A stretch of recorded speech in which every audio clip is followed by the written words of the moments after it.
Абай Құнанбайұлы. 8-ші сөз. Осы ақылды кім үйренеді, насихатты кім тыңдайды? Біреу болыс, біреу би.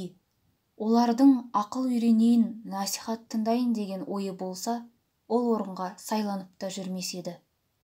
Олар өздері де оздық кісіміз, өзіміз біреуге үлгі беріп, ақыл айтамыз деп сайланды. Өздері түзеліп жеткен, енді елді түзерлігі ақ қалған. Ол не қылып тыңдасын, және тыңдайын десе де қолы тиеме. Басында өзіндік жұмысы бар. Ұлығымызға жазалы болып қаламыз ба? Яки елдегі бұзақыларымызды бүліндіріп аламыз ба? Яки халқымызды бүлдіріп аламыз ба? Яки өзіміз шығындап шығынымызды толтыра алмай қаламыз ба? Деген ебіне қарай біреуді жетілтейін, біреуді құтылтайын деген бейнетінің бәрі басында, қолы тимейді.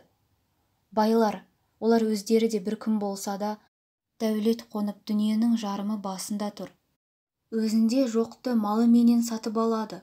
Көңілдері көкте, көздері аспанда, адалдық, арамдық, ақыл, ғылым, білім, еш нәрсе малдан қымбат демейді. Мал болса, Құдай тағаланы да паралап алса болады дейді. Оның діні, құдайы, халқы, жұрты, білім ұяты, ары, жақыны бәрі мал. Сөзді қайтып ұқсын, ұғайын десе де қолы тиеме. Ол малды суармақ, тойғызбақ, саудасын жимақ, күзеттірмек, бақтырмақ, ұры-бөрі, құс, суық сұғанақ, солардан сақтанбақ, солардан сақтарлық кісі таппақ. Оның бәрін жайғастырып, аяғын алып келіп, мақтанға орналастырғанша қашан, қолы тимейді.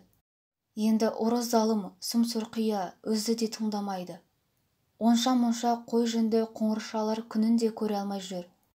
Аналар андай болып тұрғанда, білім, ғылым, ақылды не қылсын?